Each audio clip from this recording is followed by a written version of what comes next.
హైదరాబాద్లో ఇంకా కొనసాగుతున్న గణేష్ నిమజ్జనం, నగరం నలుమూలల నుంచి తరలివస్తున్న విగ్రహాలు. హుస్సేన్ సాగర్ వద్ద కోలాహలం, గణనాథుడి నిమజ్జనం సందర్భంగా భక్తుల సందడి. హైదరాబాద్ అంబర్పేటలో భారీ గణపతి శోభాయాత్ర, ఊరేగింపులో ఆకర్షణీయంగా నిలిచిన మహారాష్ట్ర బ్యాండ్ గ్రూప్. మద్యం అక్రమ కేసులో ఏసీబీ కోర్టు కీలక తీర్పు, ధనంజయ రెడ్డి, కృష్ణమోహన్ రెడ్డి, బాలాజీ గోవిందప్పలకు బెయిల్. పార్వతీపురంలో అన్నదాత పోరు పోస్టర్ రిలీజ్, కూటమి ప్రభుత్వంపై వైఎస్ఆర్సీపీ నేతల ఆగ్రహం. ప్రభుత్వం పేద విద్యార్థులకు వైద్య విద్యను దూరం చేస్తోంది, మెడికల్ కాలేజీలు ప్రైవేటు పరం చేయొద్దన్న మాజీ డిప్యూటీ సీఎం నారాయణస్వామి. చంద్రబాబు నిజస్వరూపం ప్రజలకు అర్థమైంది, పేదలకు వైద్యాన్ని దూరం చేస్తున్నారన్న వైఎస్ఆర్సీపీ నేత వరప్రసాద్.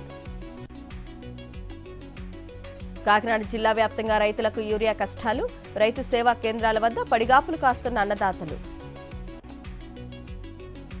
రైతులపై చంద్రబాబు కక్షపూరితంగా వ్యవహరిస్తున్నారు, రైతు పోరు కార్యక్రమంలో బుద్ధి చెప్తామన్న అనంత వెంకట్రామిరెడ్డి.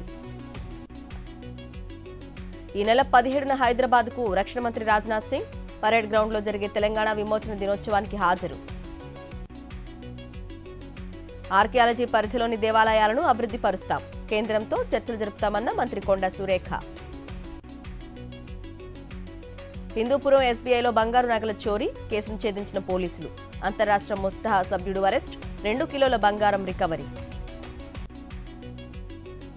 భారీ ధర పలికిన రంగారెడ్డి జిల్లా ఖానాపూర్ లంబోదరెడ్డి లడ్డు, 14.26 లక్షలకు దక్కించుకున్న మస్కూరి శంకరయ్య. నారాయణపేట వినాయక నిమజ్జనంలో అపశృతి, శోభాయాత్రలో గుండెపోటుతో వ్యక్తి మృతి. యాదగిరిగుట్ట ఆలయ ద్వారాలు మూసివేత, నేడు చంద్రగ్రహణం కారణంగా దర్శనాలకు బ్రేక్, రేపొదయం నుంచి తిరిగి పునఃప్రారంభం.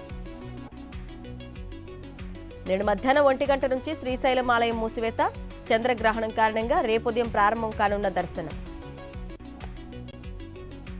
తిరుమల శ్రీవారిని దర్శించుకున్న ప్రముఖులు, తీర్థ ప్రసాదాలు అందజేసిన ఆలయ అర్చకులు.